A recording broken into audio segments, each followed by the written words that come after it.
చేస్తా ఉంటావో అదే విగ్రహం.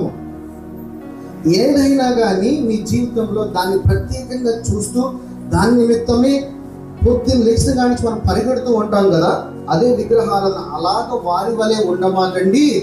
మీరు ఆత్మ సంబంధమైన యేసు క్రీస్తు ద్వారా నూతన సృష్టింపబడి పాతవని ఏమైపోయి గతించిపోయి ఇక మీదట నీలో జీవించేవాడు యేసు క్రీస్తు కాబట్టి నీలో ఉన్నవన్నీ కూడా నూతనమైనవి. కాబట్టి దేవుడు ఏమంటున్నాడంటే నా ఆత్మ ఎక్కడ ఉంటే అక్కడ స్వతంత్రము అంటున్నాడు. ఈరోజు స్వతంత్రముగా దేవుని యొక్క ఆత్మగా దేవుని యొక్క బిడ్డలముగా శాంతితో సమాధానంతో అనురాగముతో ఆప్యాయతతో ఉండాలి. కానీ కలహముతో భేదముతో క్రోధముతో గర్వముతో అహంకారముతో మనలో ఉండకూడదు. మనం పెదాలతో దేవుడిని మనం ఎంతగా ఆరాధన చేశాం, మరి మీరు పెదాలతో ఆరాధన చేశారా లేదా మీరు హృదయంతో ఆరాధన చేశారా అనేది మీరే ఎంచుకునండి. దేవుడు ఏమంటున్నాడంటే నా ఆత్మై పూర్ణ హృదయముతో పూర్ణ మనసుతో నన్ను ఆరాధించండి అంటున్నాడు. అలాంటి ఆరాధన నీ దగ్గర నా దగ్గర మనందరి దగ్గర దేవుడు కోరుకుంటున్నాడు. మనలో చూడవలసింది కనిపించవలసింది ఏంటంటే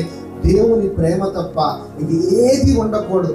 ఎదుటివాడిని ప్రేమించు అన్నాడు. ఎందుకంటే ఎదుటివాడిని కూడా దేవుడు ఉన్నాడు. కాబట్టి దేవుడు ఉంటే ఎలా ఉంటామనే దాని గురించి 1 పేతురు 15 లాస్ట్ 1 పేతురు 3వ అధ్యాయము 15వ వచనము నిర్మలమైన మనస్సాక్షి కలిగిన వారై మీలో ఉన్న నిరీక్షణ గూర్చి మిమ్మును హేతు అడుగు ప్రతి వానికి సాత్వికతోనూ భయముతోనూ సమాధానము చెప్పుట ఎల్లప్పుడూ కూడా సిద్ధముగా ఉండి మీ హృదయములందు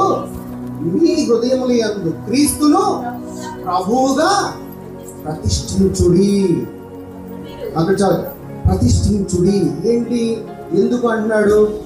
దేవుడు ఏం చేశాడంటే ఒక మట్టిని తీసుకుని ఆ మట్టికి ఒక ఆకారం చేసి ఆ మట్టిలోకి జీవాత్మను ఊది నిన్ను ఎలాగ ముందుగా ఆయన ప్రతిష్ఠించుకున్నాడో, ఎలా ప్రతిష్ఠించుకున్నాడు? ఆయన ఆలయముగా నిన్ను ప్రతిష్ఠించుకుని ఆ ఆలయములో తండ్రి కుమారుడు నీలోకి వచ్చి నివాసము చేయాలనుకుంటున్నాడు. అలాంటి నివాసము చేయవలసిన నీ హృదయముని మనం ఏం చేస్తున్నామంటే ఈ లోకంలో ఉన్నదంతా తీసుకొచ్చి మన హృదయంలో పెట్టుకుంటున్నాం. కానీ దేవుడు ఏమన్నాడంటే దాన్ని నువ్వు తీసేస్తే నేను నీలోకి వచ్చి ప్రవేశించి నా తండ్రి నేను వచ్చి నీలో నివాసము చేయాలనుకుంటున్నాడు.